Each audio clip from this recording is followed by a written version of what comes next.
So there was going to be a bit of a surprise, but it's not a surprise anymore. I'm doing a beatboxing documentary. That's my project for this. It started out a few months ago, the idea of a documentary, but James Humberstone and his friend Luca Lesson made this amazing show called The Odyssey, and it's, not actually their show. Someone did The Odyssey first, but they took it and they turned it into a hip-hop opera. And they flew us down to Melbourne, and I brought my camera gear, and I thought, this is a great thing to make a documentary on, except that we were rehearsing the whole weekend and there was no time. So I got back and I thought, this documentary format, still really cool. I could do that. But the other thing that I have experience with is beatboxing.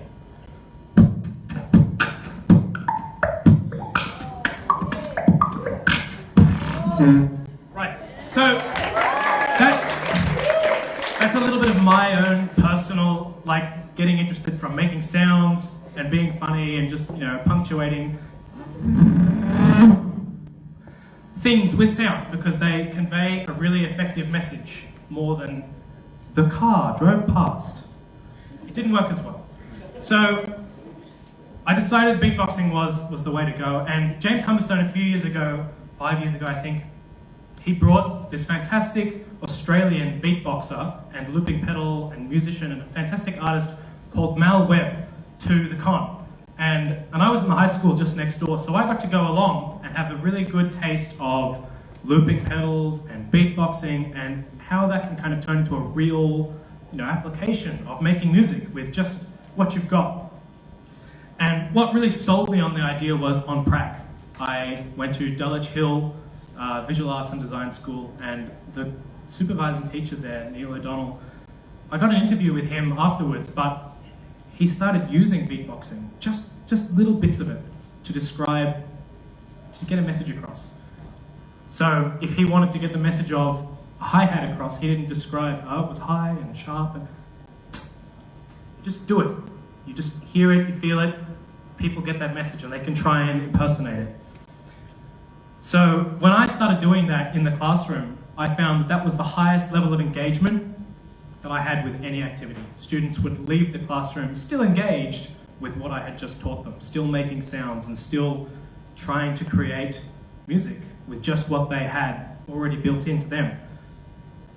And then I started reaching out to some beatboxing contacts I had from my battling experience. So beatboxing, for those who don't know, it's similar to a rap battle, but instead of words and insults, it's just literally making noises at one another for a few minutes at a time, and then someone judges the winner. So it's a really weird thing, but it's really interesting. And all the beatboxers that I talked to, they said that was kind of how they prove themselves. That's how they show off their technique, everything that they've been working on,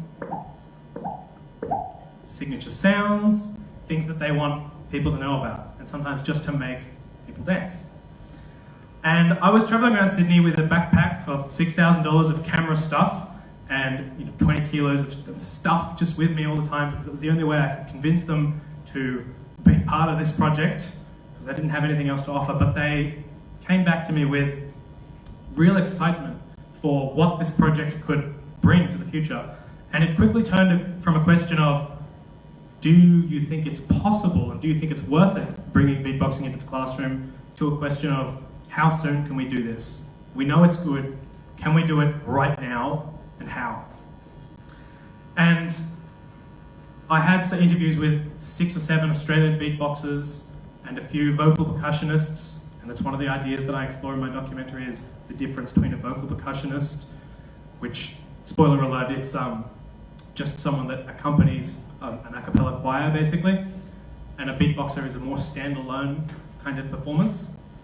And I had also interviews with James Humberstone and some contacts that Melissa Kenny got me, Matthew Toohey and Nadia McCarthy, fantastic vocal percussionists and singers in their own right, professionals in the world today. And I amassed something like 550 gigabytes of footage and spent 20 straight hours turning it into a 1 hour kind of more reasonable bite-sized chunk thing. And that still is too much to present to you today. So I've got a small trailer to show you, just a few minutes. And up the back there, I've got my TV and very annoyingly loud speakers probably, set up if you want to have a little squeeze at some of the more in-depth side of it. And there are plenty of things that I do better next time. I've learned a lot from this process of the documentary, especially how to interview people without getting too excited and just turning it into a conversation. But it's been a really interesting process, and I hope that you can all see what I can see just from the little bit that I get to show you today. So without further ado, here is a small trailer. Beatboxing as we know it today grew out of the hip-hop scene in New York, with Razel, the godfather of noise, and Kenny Muhammad extending what the human voice was capable of. Even though there's been a relatively small community of beatboxers here in Australia, in the last 15 years they've had a great influence in bringing beatboxing to the world stage. I'm about to head into the streets of Sydney, Australia, to meet with some incredible musicians. And together we're going to dive into the underground world of beatboxing and ask the question, how do we get beatboxing into the classroom?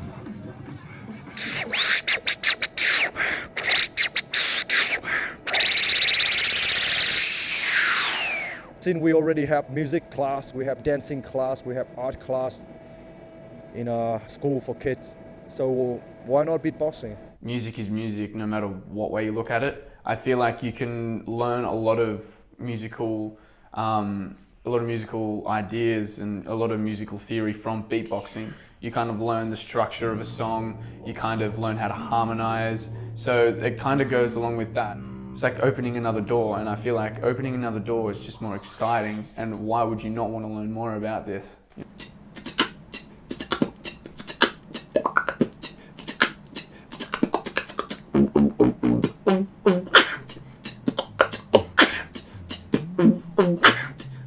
And producers use beatboxing all the time to be able to talk about the beat, the kind of style that they want to be able to come across. Do you want it like shakers, like chick, chick, chick, chick, chick, chick, chick, or do you want a strong snare drum, like it's like you hear the producers, and it's just another sort of language. So if teachers use that language to be able to get across what they want, I mean, yeah, it'd be hopefully just instinctive way of being able to teach. So if rap, hip-hop music are worth studying as a music of a culture, then why not beatboxing? If you can learn beatboxing and that takes years to practice and become good at it, and there are teachers to teach it, then why wouldn't we afford it the same importance as learning trumpet or learning violin? I can write beatbox notation just as a musician does. I can structure just as a musician does. I can do different time signatures just as a musician does. So what really differentiates us? Absolutely nothing. We're all musicians at the end of the day. As all things, it kind of comes down to that, what's the business case for it, especially with private schools who have a lot of money and who can invest heavily into performing arts. I think you're going to see that a lot more, and it would be smart to do so. I think it would be a worthwhile venture. I think we're in for a cool future. I think we are too. Sounds. Thank you very much, Liam, for joining me today. Really appreciate your time. It's been lovely chatting to you. Yes, you too, Connor. And I'll speak to you soon. Yeah. All right, thanks, man. Really appreciate your time. Lovely speaking to you. Yeah, you too. Take care. Awesome. Cheers. Hey, well, thanks, man. Really appreciate you coming out. OG, man, thanks. Great to see you again. I appreciate it, bro. Thanks.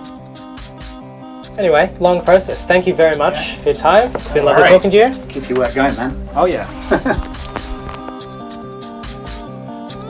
And thank you very much. And it's Been a pleasure. very good. Awesome. Thanks, Connor. Very, very much. No problem. I talk a lot. No, it's really good. Really appreciate good. your time. No problem. Yeah, you too. Thank you so much.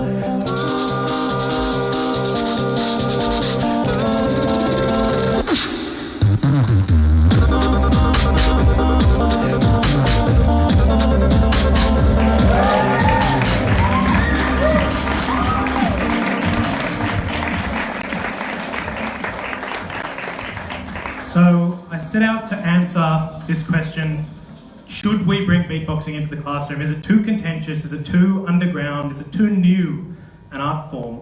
And what I discovered is, okay, well, there's like 1,000 more questions that I still need to figure out. But everyone that I talk to seems to agree that it's a natural extension of singing. And we already know that singing is an absolutely vital part of the music education process, and it's one of the first things that should be taught to everyone. And Australia specifically is in a great place in the world at the moment. Eyes are on us. Tom Thumb, his TED Talk on beatboxing is the most watched TED Talk of all time, ever. He's a beatboxer. He got up in the morning and said, I wonder what routine I should do today. Mal Webb is an Australian beatboxer, and he's also done TED Talks and workshops, and we just won the World Championship beatboxing, the Grand Beatbox Battle, a guy called Codfish.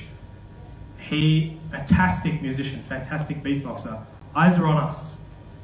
And what I've set myself the goal is a 10-year plan. I don't really know what happens in those 10 years exactly, but I think in 10 years we can get it there. And I think we can see beatboxing in every school in some way or another in 10 years. And that's my project. Thanks.